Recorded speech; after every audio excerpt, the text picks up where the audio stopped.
shut-in members, and those names are printed in the bulletin. And please remember those whose names that are not printed in the bulletin as we go throughout the week. This concludes our morning announcements, and now we have a special announcement from Mrs. Wilson and Addison.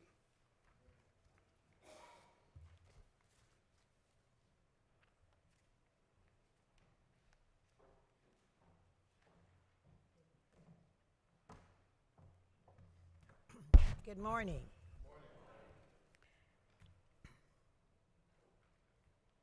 I'm trying to decide which announcement I'm going to do first. I think I'm going to do the announcement about the gala. Um, we as a church have a storied and interesting history, unlike any other church in Florence. Celebrating that history is going to be one of the highlights of 2025. As of today, we have 138 days left until November 22nd, 2025. Today, I am pleased to announce that tickets are available, and they will be going on sale, but not right after church services today. The tickets will be in the hands of Ms. Joan Giddens and Ms. Florence Roseman. So I think that we probably will begin the process next Sunday. And you might wonder, I'm not going to let you do it. I am going to make sure that I buy ticket number 1, unless Reverend Quick would like that honor. All right. This is our church event, and we want you to be a part of making it a huge success. So if you have questions, we meet tomorrow. Our committee meets the first Monday at 4:30. So if you have comments or questions, you can see any member of the committee, and if they will stand briefly, you'll know who to direct your questions to. I see Margie and Sophie's already standing. Gail and Janie are on the choir. And who else am I missing? Beverly, you know you're on the committee.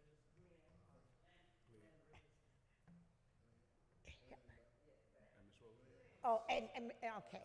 Oh, and Glenn. Oh, Lord, don't forget Glenn Richardson. and Florence and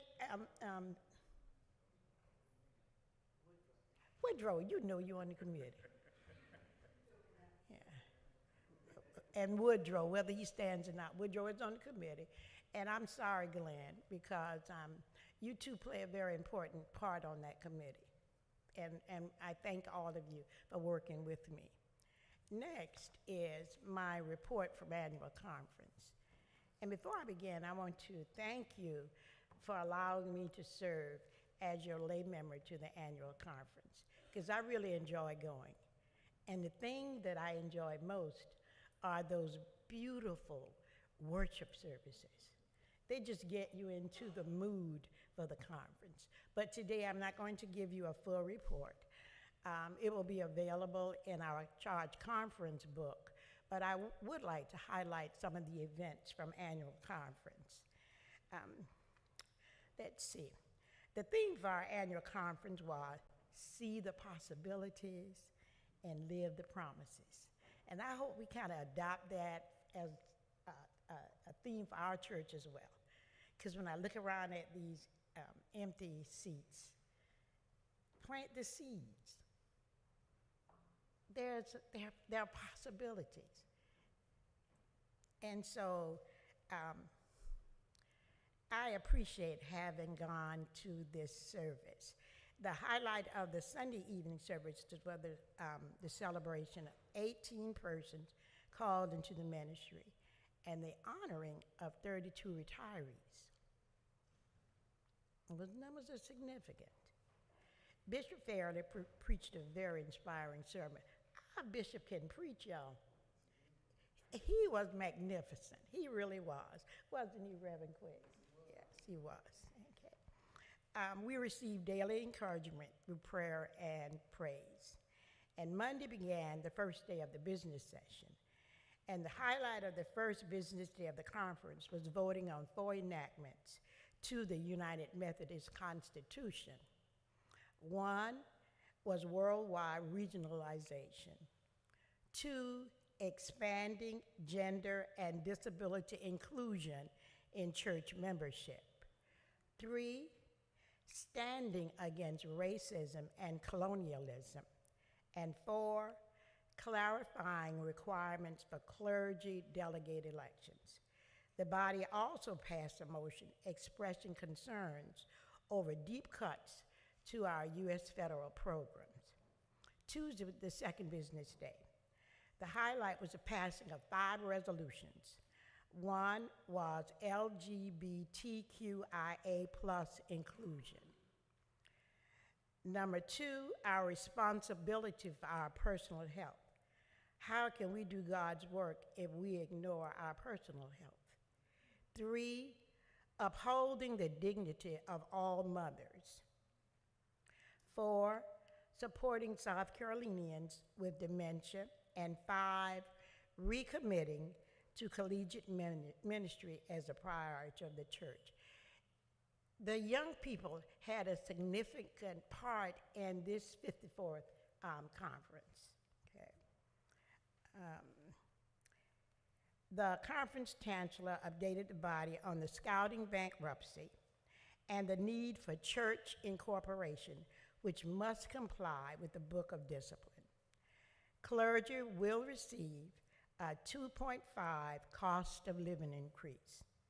Bishop Fairley called for a special session on October 18th for the 4 Jeremiah teams he has tasked to assess and transform our current conference structure.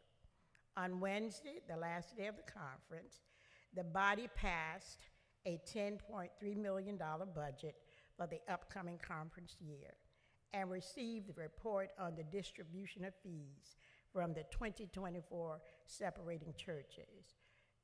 There are 6 churches approved for separation at this conference. The body annual conference closed the 6 churches and they merged 2. The conference concluded with a service of a lament to hope and fixing their appointments. I must add that you remember Reverend Wilma Lambrey, who was at Central? Well, he preached that memorial service. It was a really very inspiring service. Thank you for listening.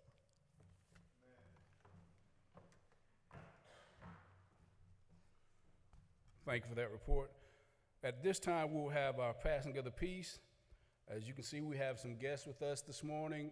Please let us take a moment, 2 minutes or so, to greet one another. You can greet in your own special way. You could do the heart sign, Wakanda sign, the peace sign, or however you want to do it. So let's not only greet those that are around us, let's get out and mingle and greet our guests this morning as well. Let them feel welcome. Thank you.